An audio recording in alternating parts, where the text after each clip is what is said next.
Hey everybody, welcome back to episode 4. So great to have you back here. And we are here with Hengameh. It's an honor to have you here. And she has quite the tenure. So, she has overcome brain cancer, a well-being advocate, founder of Thrive 100 Plus. Hengameh, it's so great to have you here. And I know Max has, had a few questions for you, so he was gonna start us off. Yeah, first Wonderful. off, thank you for joining us today. So you faced like multiple battles with cancer, from cancer in 1998 to marginal zone lymphoma in your brain and neck years later. So can you just take us back to that moment when you first heard your diagnosis? I can't imagine like what was going through your mind then if you want to talk Right. about that. So in 98, I was in Dallas. I was working for a telecom company called Nortel Networks. It doesn't exist anymore today. I took on engineering as the role because that was what was kind of discussed in my family. You're either a doctor, lawyer, or engineer. So I just decided, I'll be an engineer. I'm gonna like make it and be financially, good off, well off, not knowing like what I really wanted to do. I didn't even give myself permission what I wanted to do. And so I finished college and went to Dallas at Nortel. And so when I came to know I had rectal cancer because I thought I had hemorrhoids, but the problem was is that it was actually a tumor. So I was really shocked. I didn't even believe it. Like I was just, everything else was fine. So anyway, the doctors told me at that time that after the surgery that I would need chemo and radiation. I was like, okay, I mean, 98, no internet, no information. I had nothing. Like I was clueless. The doctors were like gods in my world. And so they said, chemo and radiation, sure. You're going to lose your menstruation, sure. Do you want to freeze your eggs? No. Why? I mean, I just want to live. And so basically, that's where the damage started, Max. So not being my hormones were all messed up for the next 20 years. So fast forward 20 years later, here in Berlin, 2019, I'm 49, and pressure is in my head. After the MRT or MRI, they see a tumor on my head, in my head. It was touching the dura, which is a skin layer that surrounds your brain, and the liquid which your brain is in. So the pressure was hitting from the dura. And I was really lucky because the tumor was between the skull and the dura, but it was really big. And I was again shocked the second time. So I had the surgery. They misdiagnosed me. They thought it was meningioma, and then when they opened me up, they found out it was lymphoma. Because I guess when the meningioma starts, it's from the skull, but when the lymphoma starts, it's from your dura. So your lymphatic system is in the dura in your head. So here I am. It turns out that the first surgery they had to replace both, and then they gave me the stage 4, which is, mandatory because like to have chemo and radiation because you're stage 4. And I'm like, but you're telling me that it's a marginal zone lymphoma B cell. It's a slow growing tumor. I had 20 years late, 20 years ago, I had the rectal and I lost my menstruation. So I've been like for 20 years, my hormones have been messed up. I'm sure they're linked. Doctor said no, this is something else, and we just need to do this. And so I was surprised that I went with my intuition, not knowing anything about cancer. And actually, those 20 years, Max, I didn't want to know about cancer. Like I was ashamed, and I felt like I was disappointing my family, like being sick, because in my culture as an Iranian, I'm Iranian American and living in Berlin. So I've lived in all these 3 countries, and I feel like I've built some subconscious habits that has been triggering cancer all my life. And, when it came time to get chemo and radiation, I was trying to collaborate with the Helios, not Helio, with Helios is the hospital that I was with, and they didn't have enough, the doctors basically weren't qualified because I was 49 and I had this lymphoma and in my head, which usually is in the body, and they tested all my body, there was nothing there. So I initiated and I was like, listen, we need more doctors who actually have some experience in this, you know, for the head tumor. So while I was in the hospital, I was looking online to find out what doctor I can find who has much more experience. And it turns out that it was in Heidelberg, which I met a friend in Boston who I lived with, Simon, who was becoming a doctor, but he happened to be going to Harvard medical school. And I reached out to him because I knew he lived in Heidelberg, and Heidelberg is a very, very small town south of Germany. And he was actually ended up being in the lymphoma department, and he got me an appointment. And then I came back and my doctor was like, I'll reach out to someone in Stuttgart. So the doctors here was, I was really fortunate, was that they actually listen to you.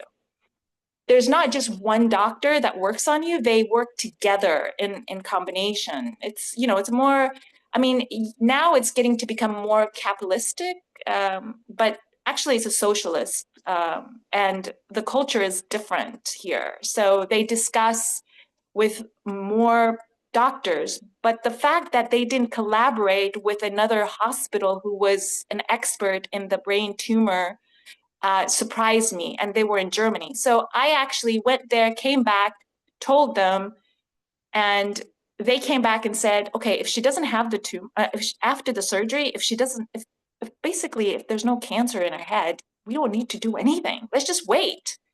And I was like, thank God. So the radiation department actually doesn't talk to the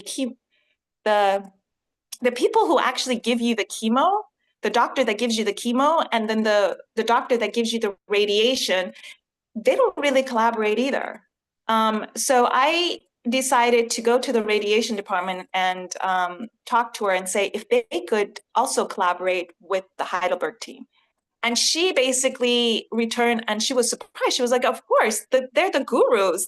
I guess she learned from them. And so, you know, we're over here in Germany, we're 83 million, you know, we're not like 350 million in the US. So it's a small country. People know each other pretty well. The fact that they don't collaborate is what surprises me. So she came back, and on the day of my radiation, I remember she was going to give me 15 radiation localized, and she decided to give only 2 instead of 15. So I was grateful, but I still knew that this 2 wasn't what I needed.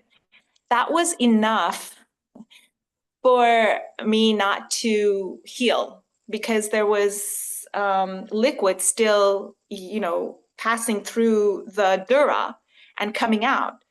And I couldn't sleep flat. I could only sleep up. So basically, long story, I don't want to get down to the details of everything, but I had to have a second surgery.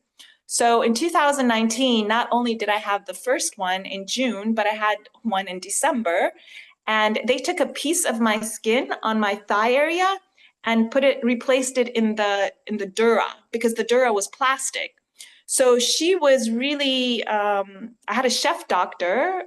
They have different levels of doctors here. There's a chef, which is like the expert, and then they have the Oberarzt, which is not as the expert. So I really was in good hands, I have to say. You know, doctors who do the operation, who have empathy, they actually have good energy. And somehow after that second surgery, I came out well. And they didn't end up doing any more chemos or radiations or anything after that. But then guess what happened? COVID hit. COVID hit. I come home December 24th of 2019.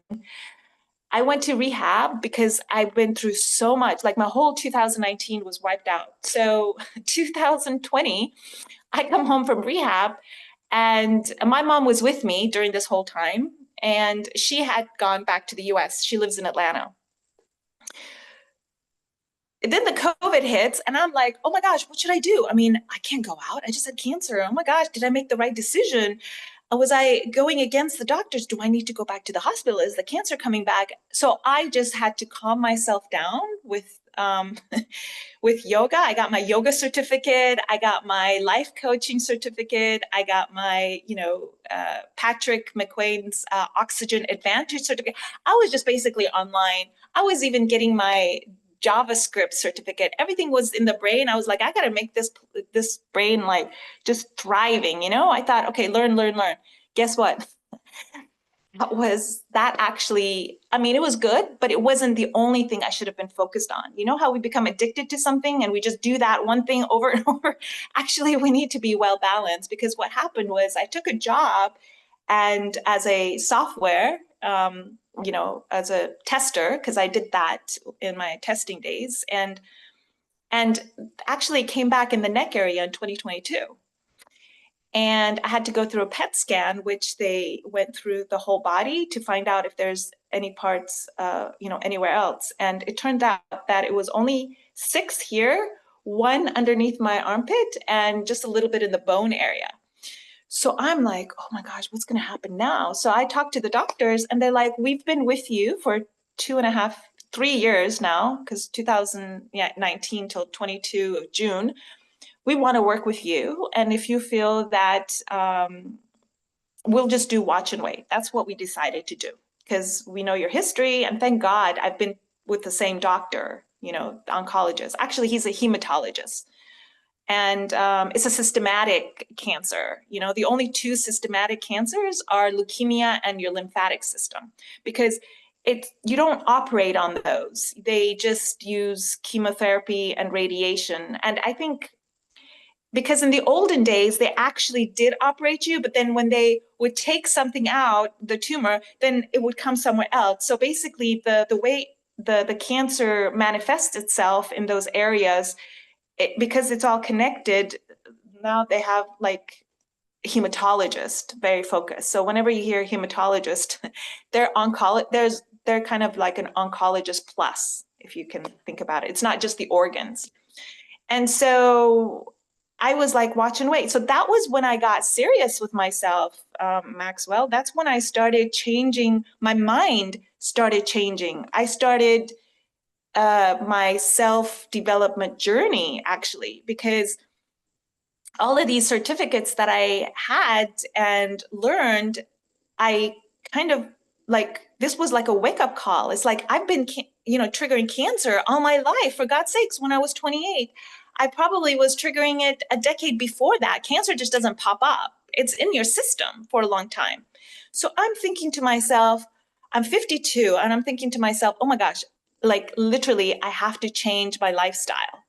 I have to change the inputs in the way I function in this world. Just sitting behind the computer, just being outdoors, and I started just learning about myself, about my body, and because of my engineering background, I look at the human as a human CPU, if that makes any sense. You have the computer CPU and you have the human CPU. But the problem with the human CPU is we have a lot of bugs. And we can function every day as long as we don't really care, because we can't see inside of us. Whereas a computer, when you want to compile a software, and if the website doesn't come up, for example, you have to figure out the compiler, like the software that you've written, which is the input, and that compiles, and then the compiles, into the website. I don't know if this is over your head, because usually an IT person knows what a compiler is. Is this too much, I think, or no, it's okay? You're good. Yeah, Okay. I dabble in a bit of software, so at least I sell it. So, but no, Okay, it makes sense. wonderful. Yeah. Okay, good. So basically the operating system that I came with, actually the human CPU that I came up with, is the OS, the operating system, the compiler, and then the processors. And then the operating system is basically our inputs. And the inputs, I'm going to say them in order of importance because that's what I found is beneficial, so that I'm not on these medications, therapy, all these doctors, they're doing their best to help us live another 5, 10, 15, 20 years, even for me, when I was triggering and I didn't even know. But if I want to live another 54 years, I'm 54, so I better figure this thing out myself. And it's basically simple. It's sleep, hydration, breath, movement, food. These are our inputs. And I believe that in order for me to optimize these 5 areas of my life, then my compiler, which is the breath and the microbes, so our microbiome is, and our breath actually changes on a day-to-day basis. When I'm talking with you and when I'm, relaxed or sleeping or doing something else, my breath is different. What I eat, for example, when I feed my microbes based on what I'm eating, my microbes are changing, and when I move, when I do exercise, our microbes are moving. So this compiler needs to work, at its most efficient. And it's based off of these 5 pillars, again, sleep, it's basically my medicine. That's like my blueprint. If I don't have, it's not about enough sleep, it's about quality sleep. When I took the Oxygen Advantage course with Patrick McQuan, can't say his last name very well. He came up with these myotapes where you put over your mouth. So it's not over your mouth. And basically when we sleep, we should be breathing through our nose, not through our mouth. So even if, let's say, you only have 4 hours of sleep that you can only do, like, it's okay. I'm not saying that you have to do every day 8 hours or something, but it's important to at least have your mouth closed, because even if those 4 hours your mouth are open, it's like you didn't do it, like that sleep didn't, like you didn't regenerate new cells. You didn't you didn't repair cells. And that's what happens when we sleep. We sleep 1/3 of our lifetime. I'm going to say that again, 1/3. That's a lot of our lifetime. So should we take that as a priority? I mean, I was your age, and basically in school, I remember we stayed up all night and took the test. That was like the cool thing to do. Stay up all night. Like, hey, I got a B. Oh yeah, because I stayed up all night. But oh, you did great. I got an A. I stayed up all night too. And I'm like, okay. So it was like the cool thing to do, which is actually the worst thing you could do. And that, creeped up in me, in my cells. And so I guess what I'm trying to say is that, and hydration, for example, most people actually, when they get headaches, they just take a pill. Just make sure you're well hydrated, and hydration doesn't mean just, having water. It means having hydrating foods, which is vegetables and fruit. Some people don't even eat fruits or vegetables, and it's mind-boggling that most of their food that they intake is processed or even ultra processed, I mean, and you can do that in your 20s, maybe even in your 30s, but then when you get older and you want to, sustain your body and your mind and your soul, you got to take care of the basic needs that our body was designed for. It was designed to be in nature. And that's why breath, the third is your breath. I see so many people exercising and they're leading with their body and they're not leading with their breath. And what I mean by leading with your breath is make sure your mouth is closed and breathe through your nose. And if you're able to do that movement in any shape or form, like whatever movement it is, then go ahead and do it. But if you have to open up your mouth to breathe because you got to make that extra push with your mouth open, slow down, lead with your breath. So one of the things that I suggest people to do is when you're going up the stairs, for example, inhaling less than your exhales is really crucial because you're slowing down your breath.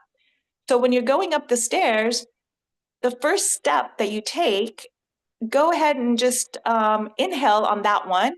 And then the next 3 steps, exhale. And again, inhale the first. So basically what you're doing is you're leading with your breath. So when you get to the top, if you have a lot of stairs, you're not going to be out of breath anymore.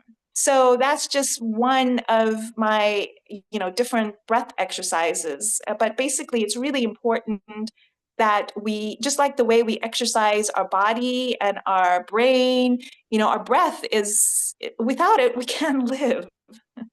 And so it just takes literally like 5-10 minutes in the morning, and 5-10 minutes before you go to sleep. You have a better sleep. You're actually creating better habits, And then the fourth is the movement. Most people just want to become an expert at either running or basketball playing or soccer, and they want to do one thing and become really good at it. And what you're doing is you're creating just one path, in your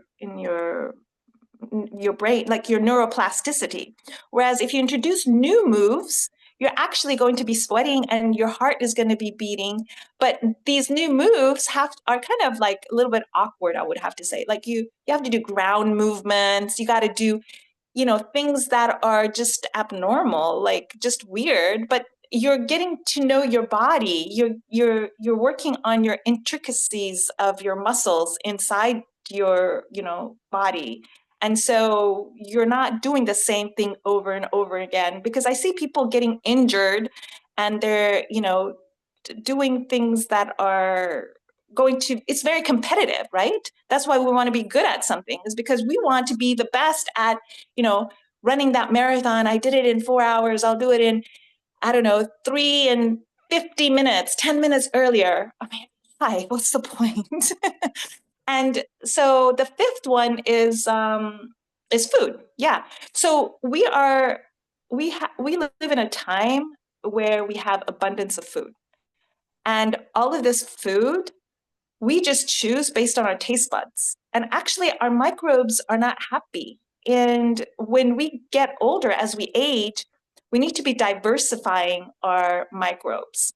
And the way it diversifies is through eating a lot of colorful vegetables and fruits that are nutrient dense, and chewing, because that's where the compiler comes in, right? Because the microbes are in your mouth. And let me step back. So our microbes are 10 times more than our human cell. So just imagine if we could see our microbes, they're literally on us, on our skin, inside of us, in our oral, in our gut, in the whole, gut area, and outside of us.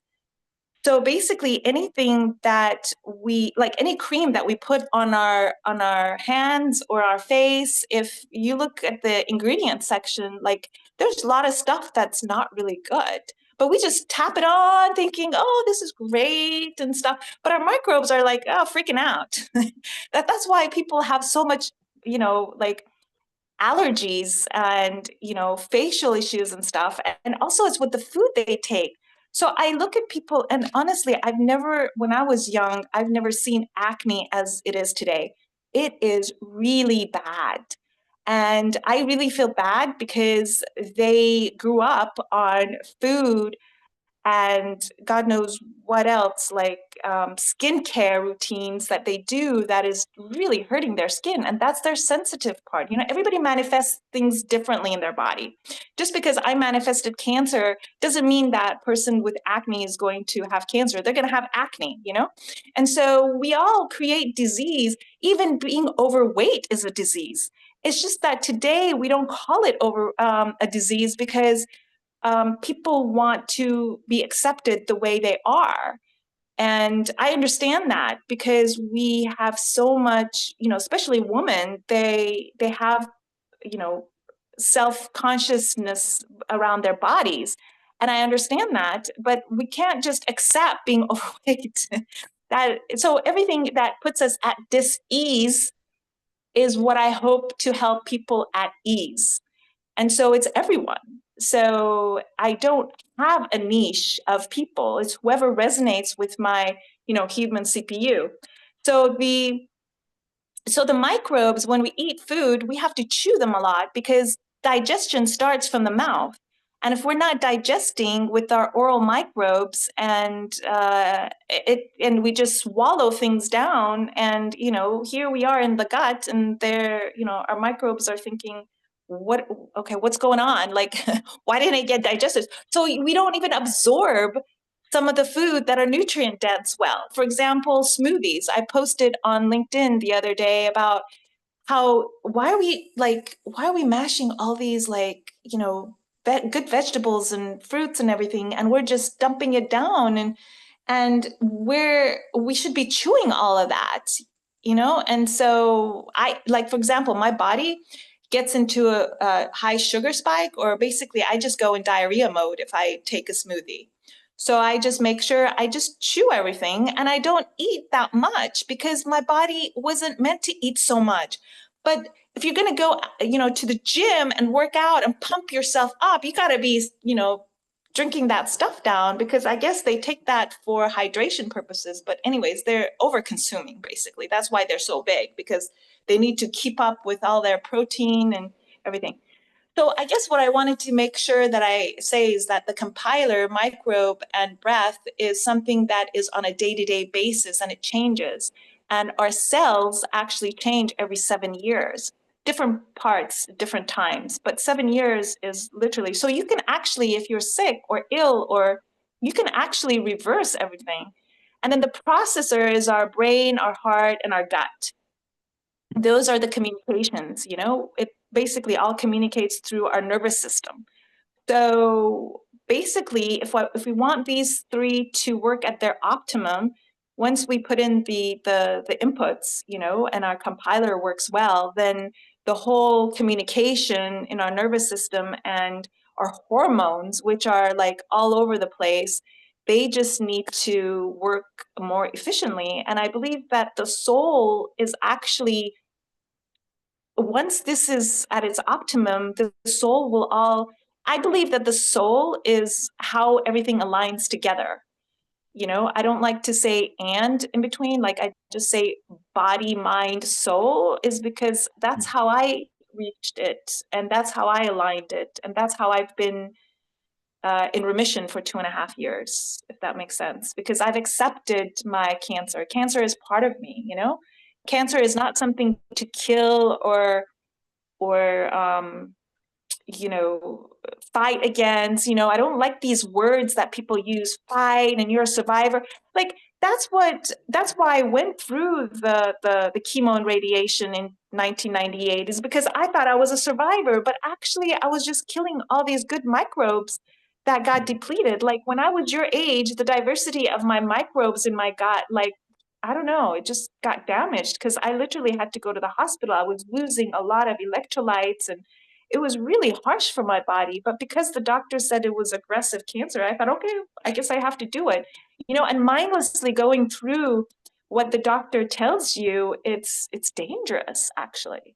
It's not something that, and so what I want this community that I'm building on school is that people create agency over themselves, because ultimately, if we don't have the right questions for the doctors when something like this happens, then we are not collaborating with them. They're looking at you as someone who is the victim. And so, being a survivor and a patient, or fighting, or like basically being desperate for the doctor has to act like they're the experts, And so basically the way you talk with them and the way you engage with them, that's how they will engage with you. So if you have more knowledge and power, and you have an interest in knowing things and asking the right questions, they will have a different opinion, and they will incorporate new ideas in how to work with you. And I believe that our healthcare system today is sick care right now, because people are sick, keep going back over and over because they're sick. And they keep people at sick.